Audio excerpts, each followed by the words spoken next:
Hey everyone, thanks for tuning in. If you're new here, consider subscribing.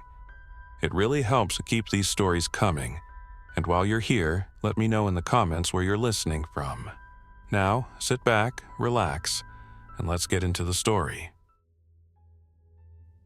At exactly 4:12 a.m., my radio buzzed to life, shattering the calm of my dark office like a lightning bolt through glass. Echo 1, confirm status. Priority red incoming. I sat up straighter in my chair, heart already thudding before the full message registered. Echo 1, standing by, I responded, my voice steadier than I felt. I've been with the Containment and Extermination Tactical Unit, CETU for short, for almost 8 years. It's the kind of outfit that exists in the shadows of government funding and deniability. We train for the unthinkable. My team doesn't do arrests or investigations. We handle situations that demand extreme containment, the kind of things whispered about behind closed doors. The kind of things I used to think were exaggerated. Until that morning. The red call had only been issued once during my career, and even then it had turned out to be a false alarm. Or so we were told. But this time, the urgency in command's voice was different, unfiltered, sharp. "Captain Holt," said a voice over the secured line, "you and Echo Team are to mobilize immediately. Priority red event. Civilian outbreak confirmed in Sector 9, downtown corridor. Initial containment failed. Full lockdown protocols are now active. Casualties?" There was a brief silence. Too many. Eyes only report incoming via encrypted tablet. Choppers already inbound. Your boots on ground in 20.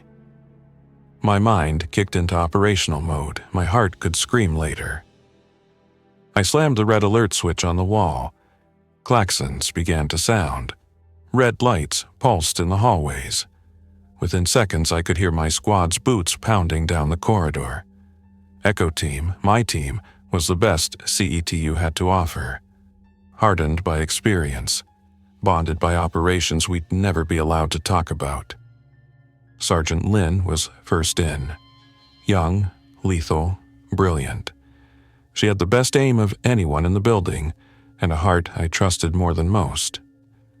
Behind her came Bravo, real name Wallace, but we called him Bravo because he always kicked in the door first. Then came Ives, silent as ever, and Ramos, our field medic with nerves of steel. "We rolling, Cap?" Lynn asked, already suited up. "We're rolling," I said. "Downtown, Sector 9. That was all I needed to say. They knew what that meant. We were in the air within 10 minutes, cutting across the still dark cityscape in a black military-grade transport chopper. The rising sun bled a sickly orange across the skyline, casting long shadows over buildings that looked far too quiet. The tablet in my hands buzzed to life. I entered my clearance code and the screen blinked red before displaying the report. What I read made my blood run cold. Initial disturbance occurred in St. Julian Medical Center. Staff reported erratic behavior from patients in the trauma wing. Biting, aggression, strength beyond human norms. Officers dispatched to the scene were overrun. Security footage flagged for violation of natural behavior algorithms.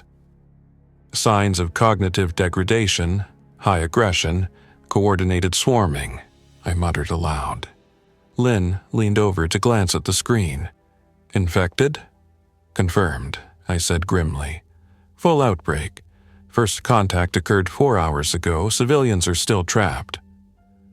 The report ended with 3 words, etched in bold red letters. "Do not engage alone."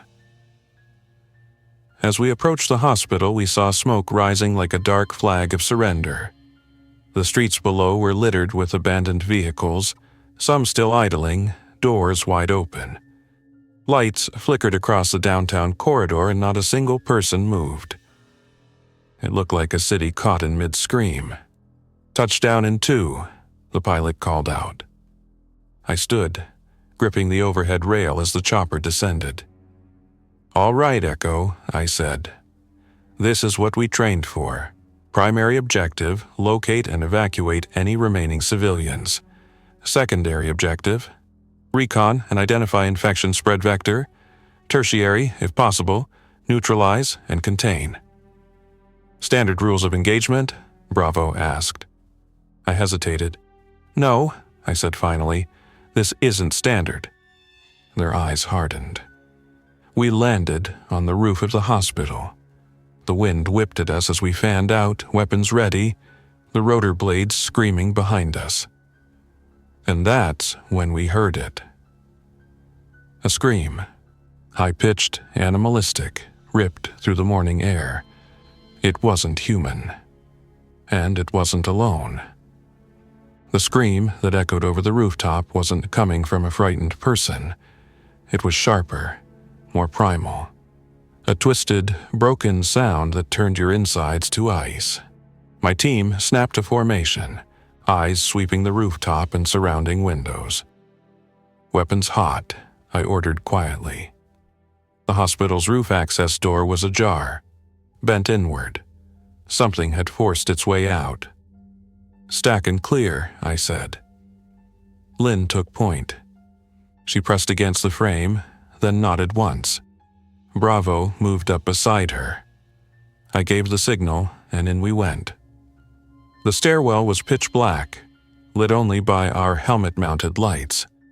The walls were streaked with something dark, thick, smeared handprints, some too high to be normal. At first, I thought it was paint.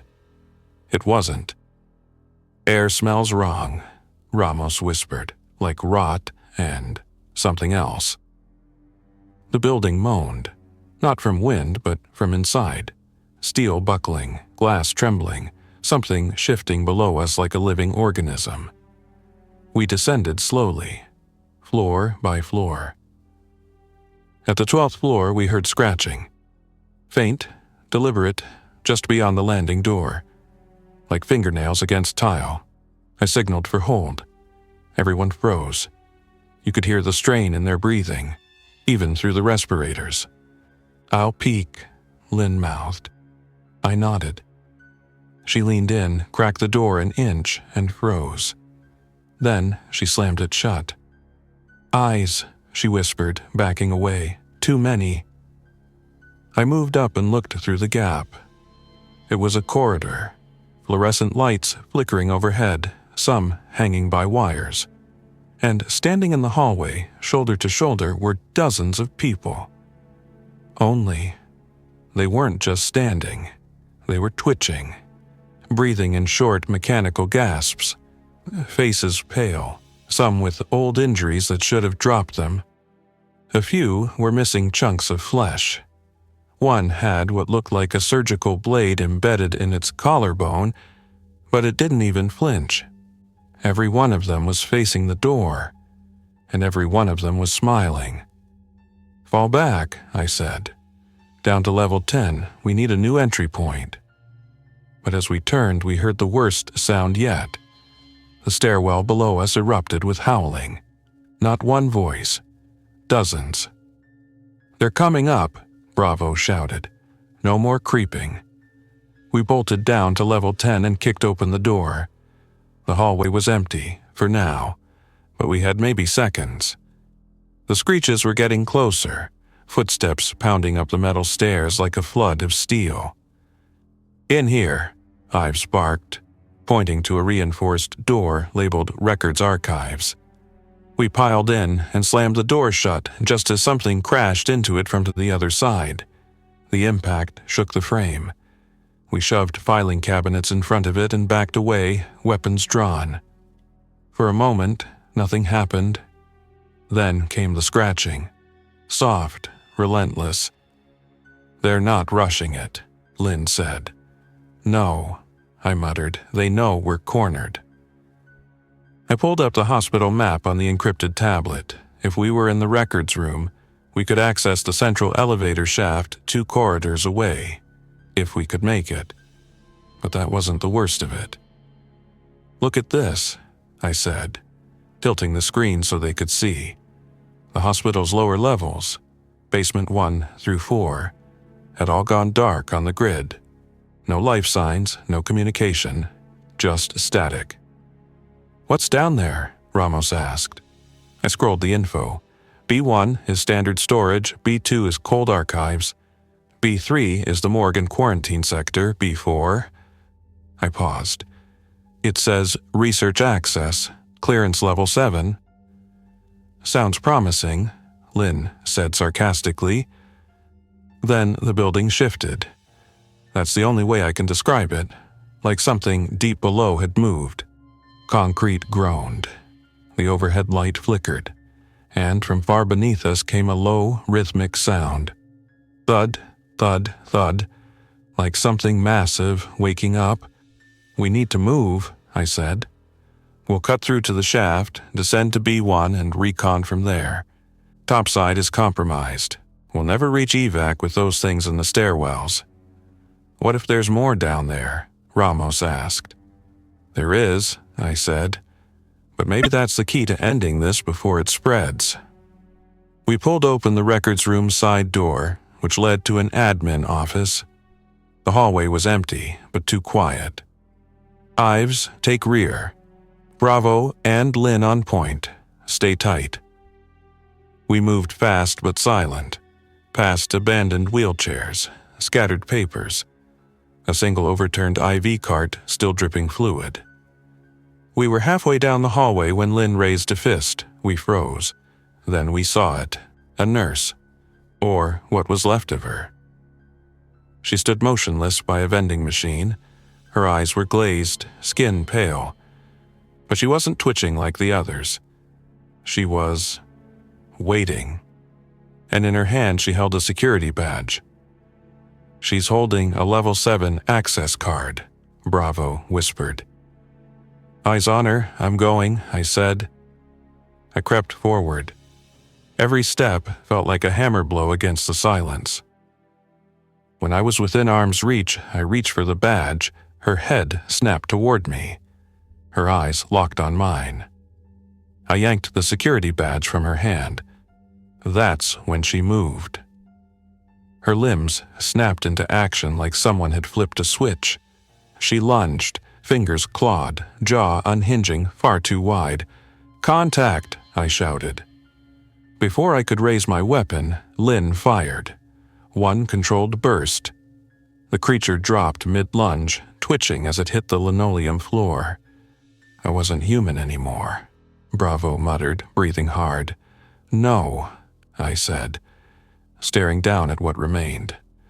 But it was waiting, like it knew we needed this. I held up the badge, level 7 in bold red across the top. They were guarding it. We pushed forward. The elevator shaft was behind a heavy service door at the far end of the admin wing.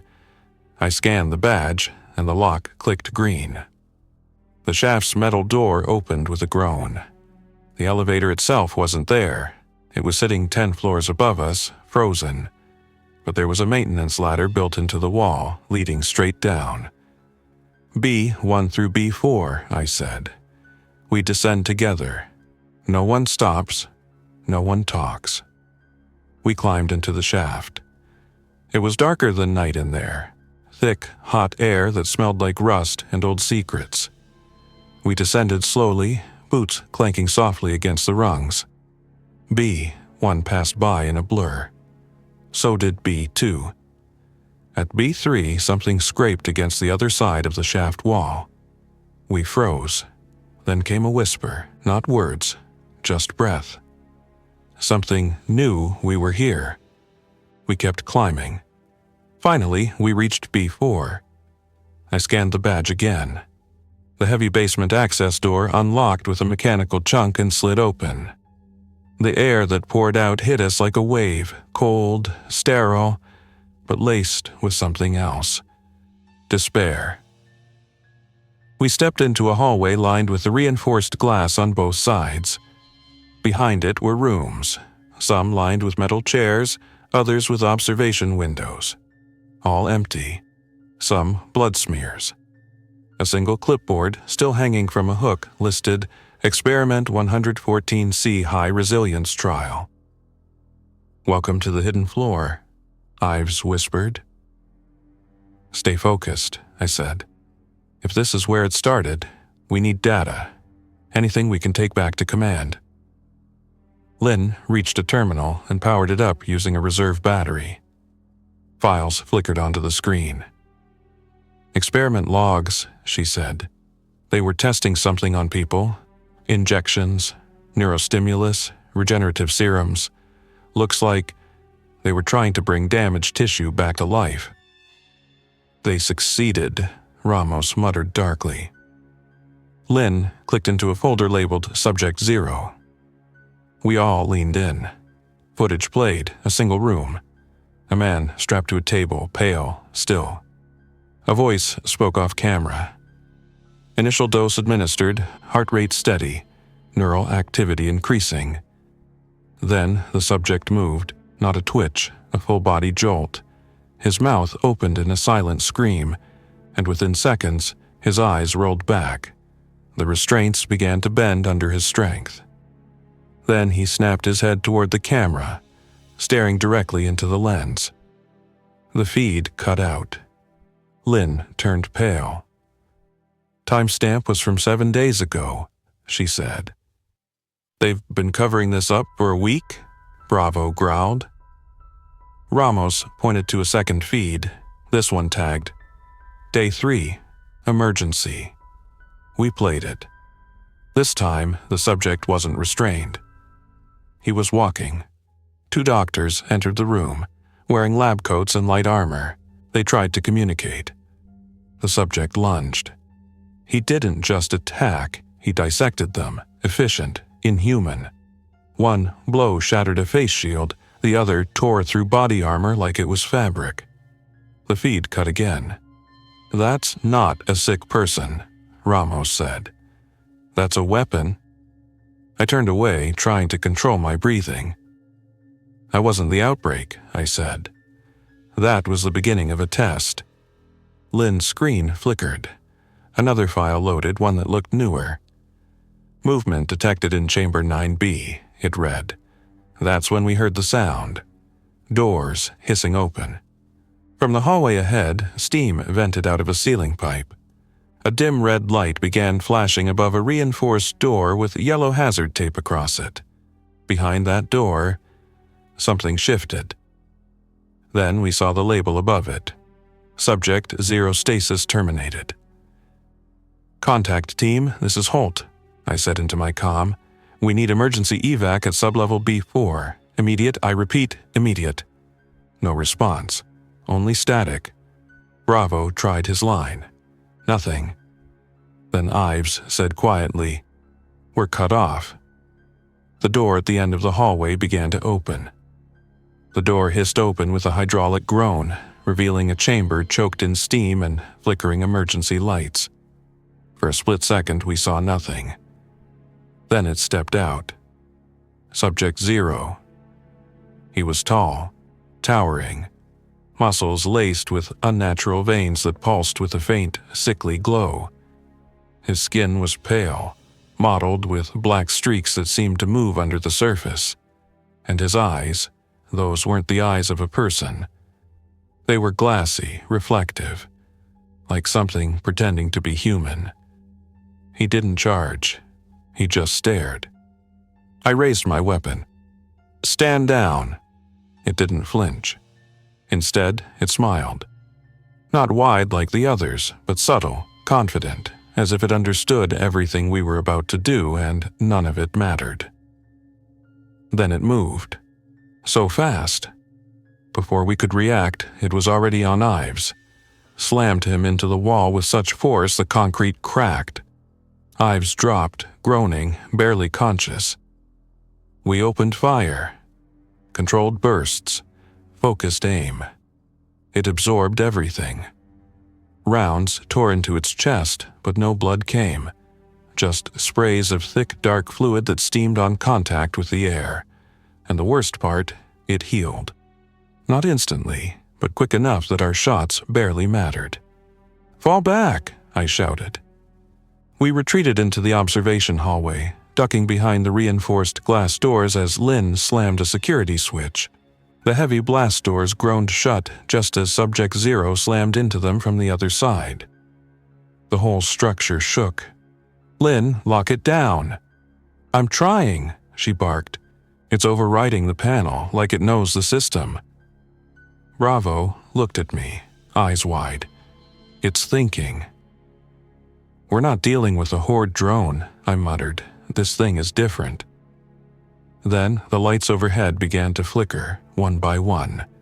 A deep, pulsing noise echoed through the hallway, like an alarm, but slower, not mechanical, almost biological.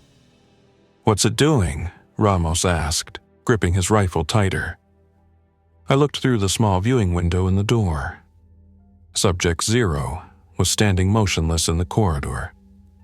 But it had lifted its head, and it was calling. Not yelling, not howling. Resonating. A low-frequency growl that reverberated through the very air around us.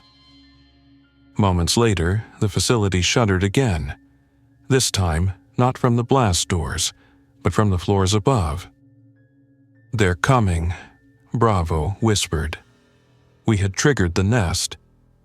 "All right," I said. "We get out, or we don't make it past the hour. Lynn, you said this place has tunnels?" She nodded quickly.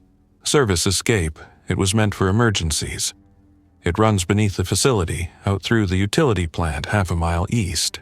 Show us the way." We carried Ives, barely conscious, through the lower corridors. Pipes hissed overhead.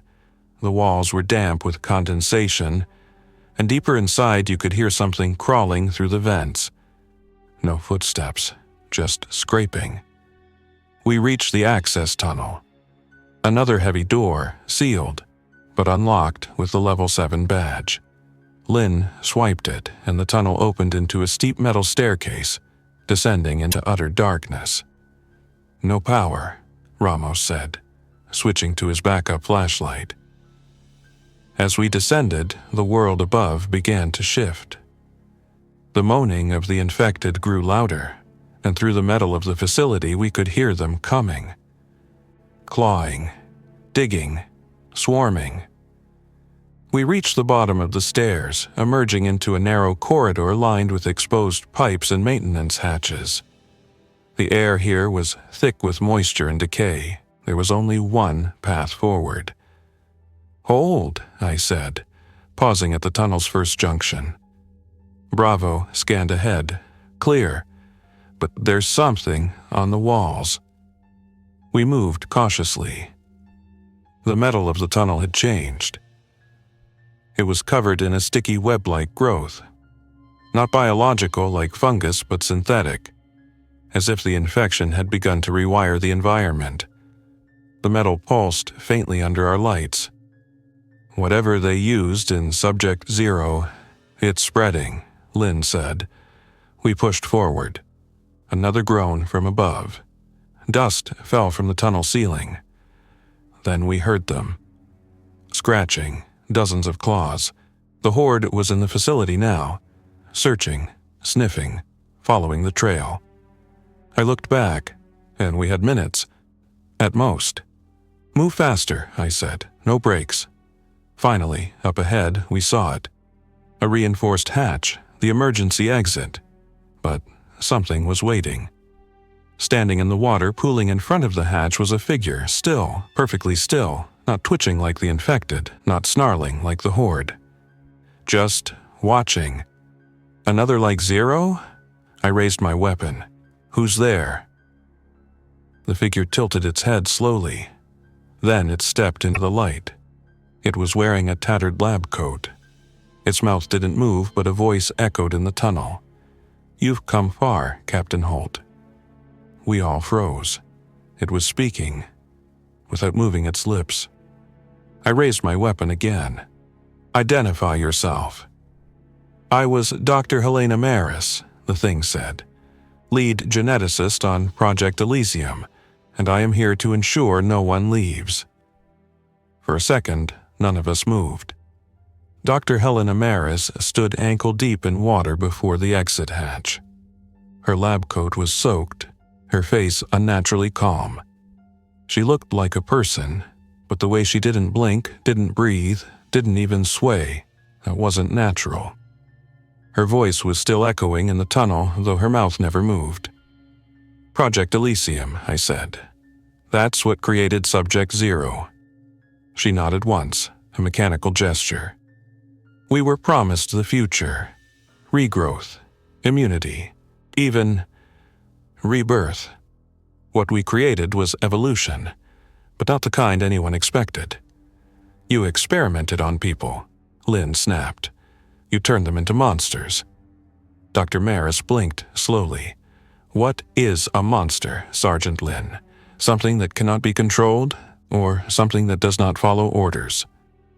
I leveled my weapon at her. "Step aside. You cannot stop what has begun." She raised a single hand, not threateningly, more like she was signaling something. That's when the lights in the tunnel flickered. Behind us, the sounds of scraping metal grew louder. The horde was close, too close. "Captain," Ramos said, "we don't have time for this." "I know." I looked at Maris one last time. "You might have been a doctor once, but whatever you are now, this is where your path ends." I fired. The round hit her straight in the center of the chest. She staggered, but didn't fall. Instead, her body froze, and something began writhing under her skin.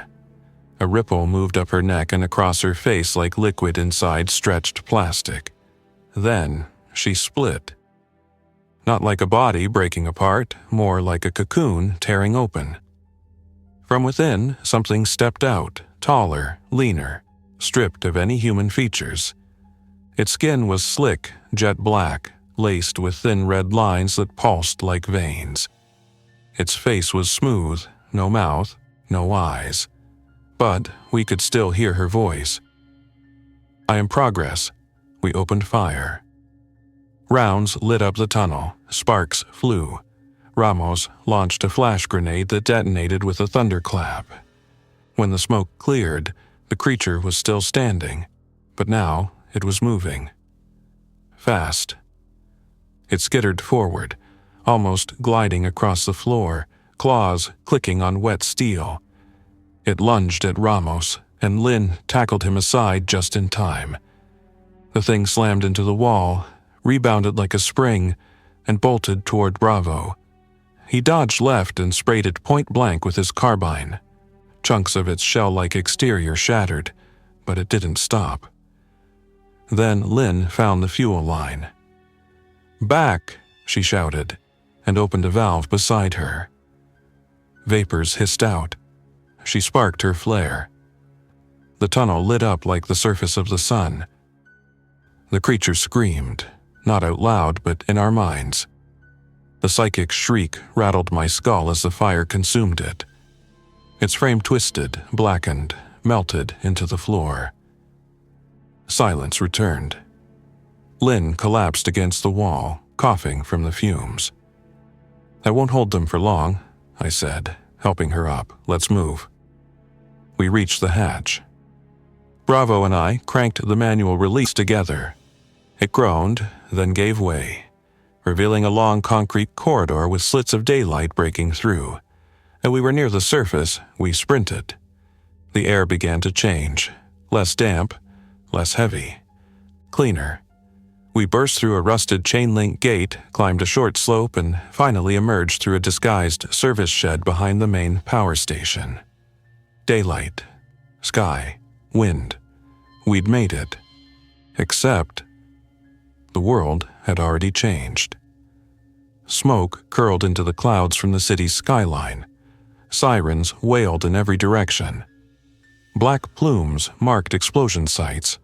Civilians ran through streets, chased by figures that stumbled, leapt, or crawled. "Command, this is Captain Holt," I said into my comm. "We've exited Black Ridge. We have wounded. No ground evac. Requesting airlift." Crackling. Then, "Captain Holt, this is Command. We read you. Hold your position. Coordinates received. Bird inbound in 7 minutes. Be advised, containment has failed in multiple sectors. I looked at my team. Lynn was covered in soot and blood.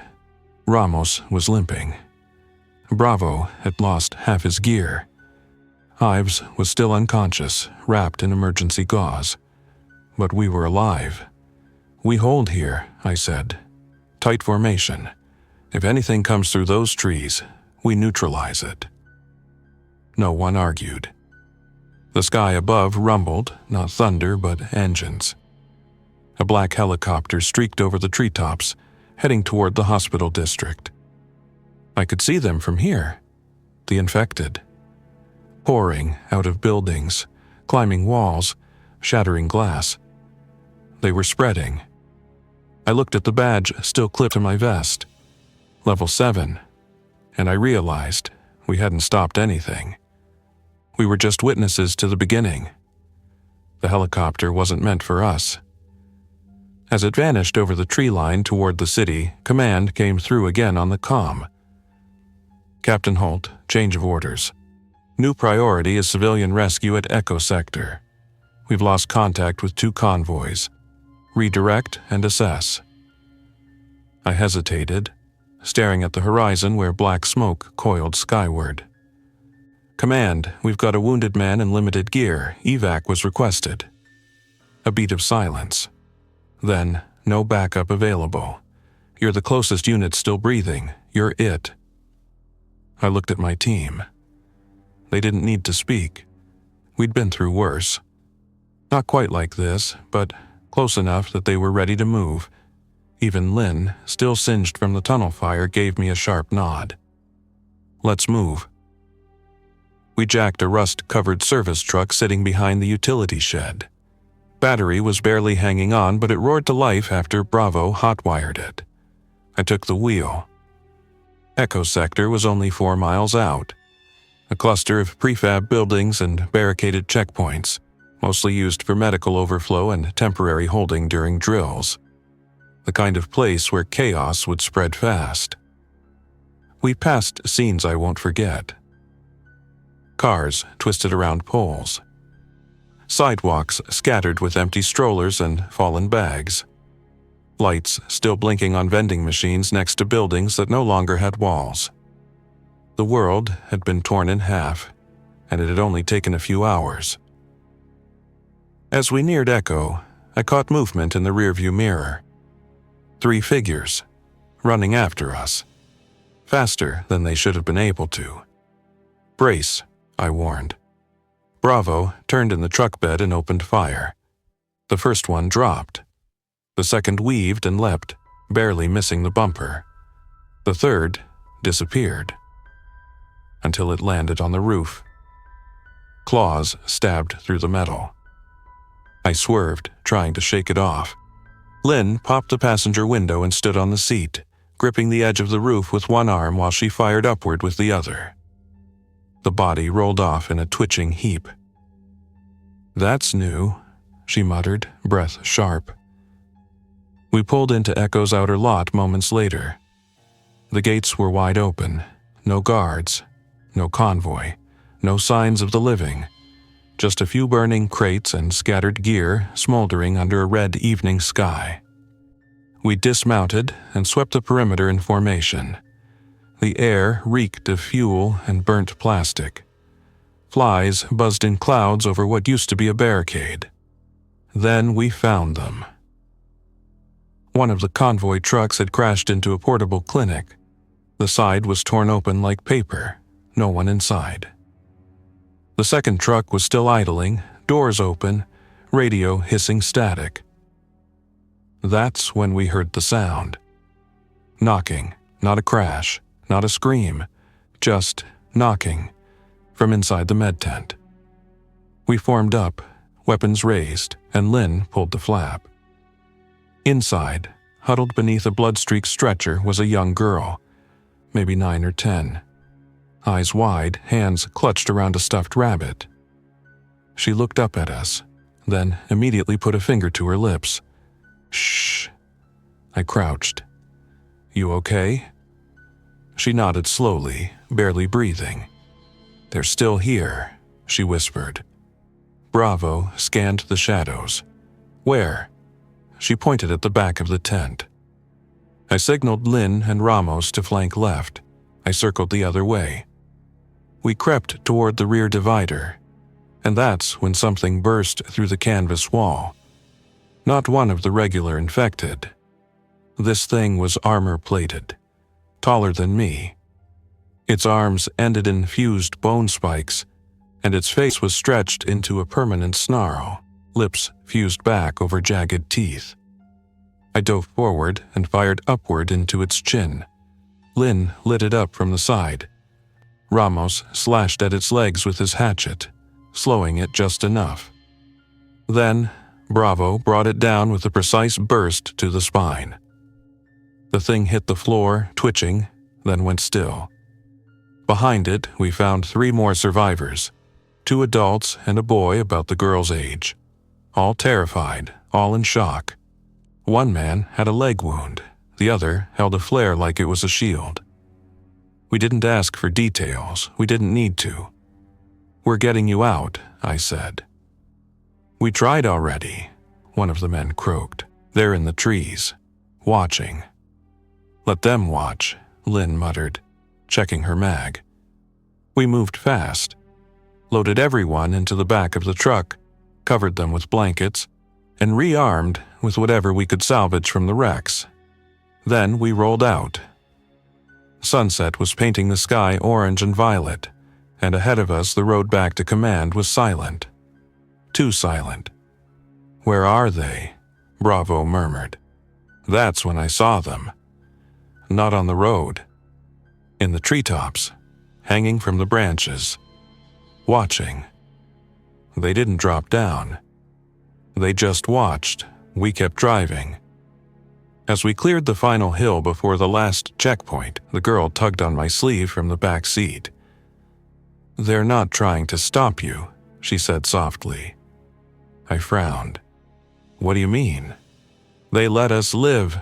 They want someone to tell the story." Her words hit harder than any sound that day. They want someone to tell the story. The girl didn't blink as she said it. She wasn't being dramatic. She wasn't crying. She spoke like someone repeating something she'd been told. "Who told you that?" I asked her. She simply looked out the window and whispered, "She did." I didn't ask who she was. Deep down, I already knew. Dr. Maris, or whatever, had worn her skin. The roads back to Command HQ were starting to feel wrong. Familiar, but not. Each mile closer, the air grew stiller, the world quieter. No birds, no sirens, not even wind through the leaves. "Something's off," Ramos said. "Feels like we're driving into a vacuum." I checked the fuel gauge. Almost empty. We had to push through. By the time we crested the last ridge and saw the command compound, I hit the brakes and just stared. It was gone. Not destroyed, not on fire. Just quiet. Gates were open. Lights flickered in windows, but no movement. I got out and scanned with binoculars. The towers were unmanned. The helipads were empty. The security drones, normally buzzing overhead, sat dormant near the edge of the tarmac. "No bodies," Lynn whispered beside me. "No smoke.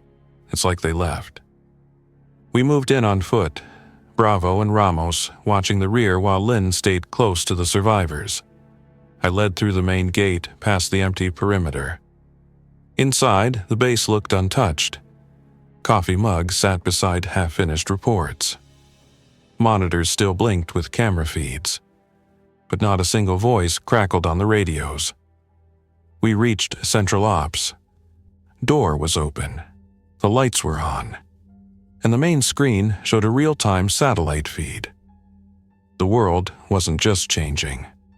It already had multiple red zones, major cities, gone dark. Entire regions marked quarantined with no remaining pings. Command didn't evacuate, Lynn said grimly. They were taken. I stepped toward the console, trying to access live files. Most were restricted, but one video log was still unlocked. A final entry, timestamped just before we left Black Ridge. The screen flickered, and there she was. Dr. Maris. No lab coat, just a gray field uniform. She sat calmly at the center of the war room, as if she'd always belonged there. They thought we could be controlled, her voice echoed. They thought Project Elysium would simply end with faster healing and sharper minds. They didn't understand. They still don't. The camera shook briefly as a muffled blast sounded somewhere off-screen. She didn't flinch. We aren't here to destroy you. We're here to replace you. And like any species at the top of its chain, we begin with the strongest first.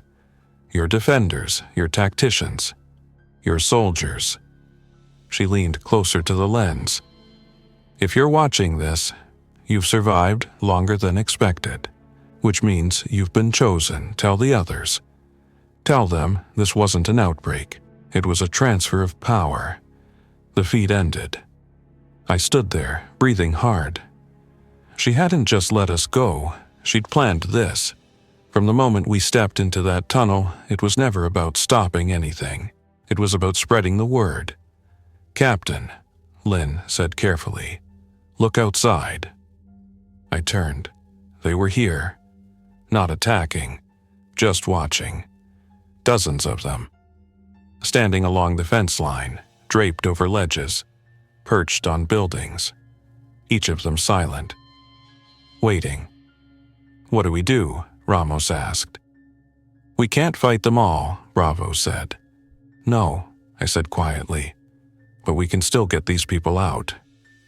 I looked at the survivors, frightened, silent, staring at the window. I turned back to the console. Used what clearance I had left to pull up the last known flight plan of any operational evac bird. One had left 40 minutes ago, heading northwest. There was still a chance.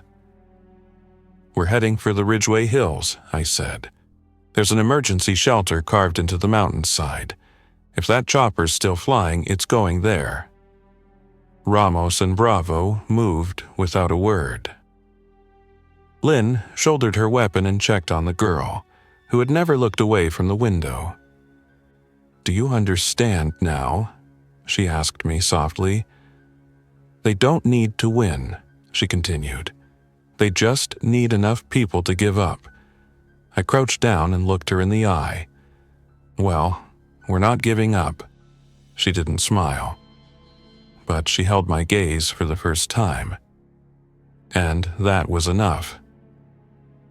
We packed what supplies we could carry, secured the survivors in an armored transport, and moved through the last gate of the base. Behind us, the watchers didn't move. But I swear, as the gate swung shut, I saw one of them raise a hand, like a wave, or a warning. The road to Ridgeway Hills was long and cracked, an old forest route barely used since they'd built the main freeway, but it was the only path that didn't lead through a city. I kept the armored transport steady while the others watched the tree line, guns ready, eyes sharper than ever. The air had a strange weight to it. Like we weren't just moving through space, we were being tracked through time itself. 10 miles, Ramos muttered, checking the old paper map he'd found in Command's last records. We hadn't seen another living soul since we left the base, but somehow it never felt like we were alone. At one point, we passed a billboard, something for a forgotten shopping center. The words were faded, but someone had scratched a message across it in bright red paint. Do not listen to their voices. Lynn stared at it a beat too long. You hear anything? I asked her. She didn't answer. Didn't need to. We all had. Whispers. Barely audible, coming from nowhere and everywhere. Like someone mumbling just behind your thoughts. Promising rest, safety, peace. The girl was the only one unaffected. She sat between the two men we'd rescued, her stuffed rabbit gripped tightly, her face pale but calm. As we neared the hills, the forest grew denser. Trees bowed inward. Shadows twisted unnaturally. It was only mid-morning, but it felt like dusk. That's when the engine started sputtering. "Don't," Bravo hissed. "Not now. Come on."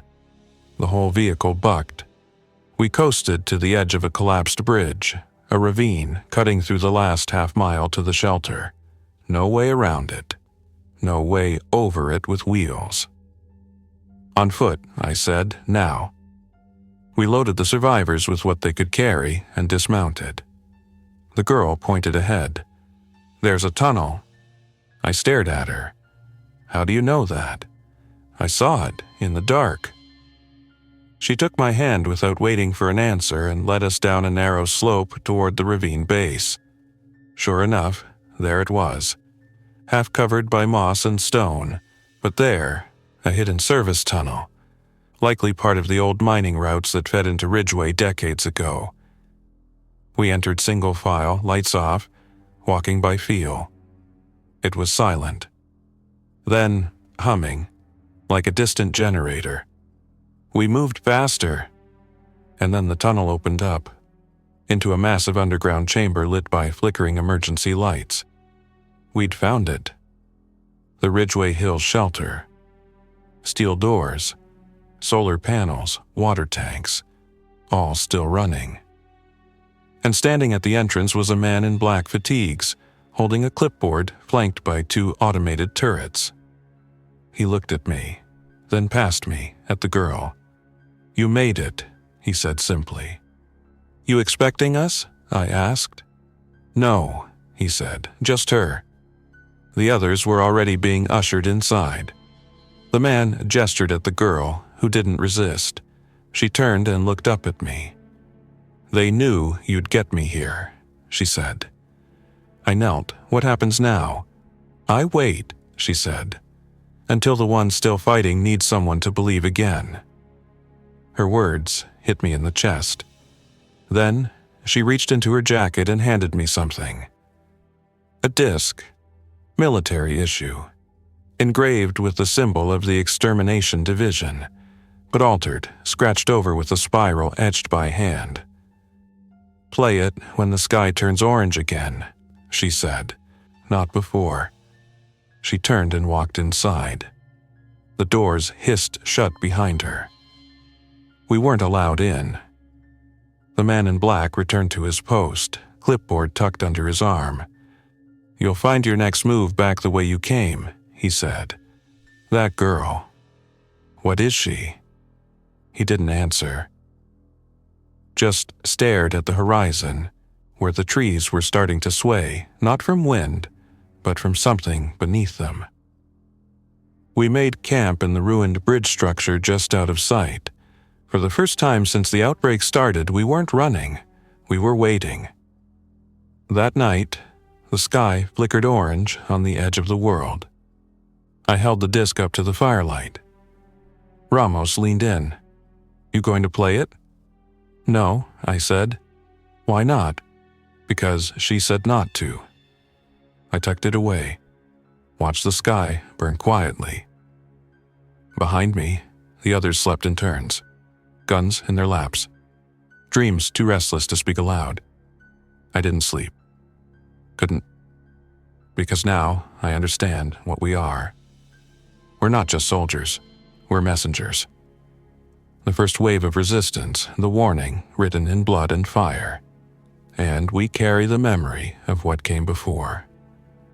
We are what's left between the living and whatever comes next. They thought we'd fall in hours, but we're still standing. 12 hours in, and we're just getting started. Thanks for listening. If you enjoyed this story, don't forget to like and subscribe. Your support keeps these creepypastas coming. Until next time, stay alert, stay safe, and never ignore the feeling that something is watching.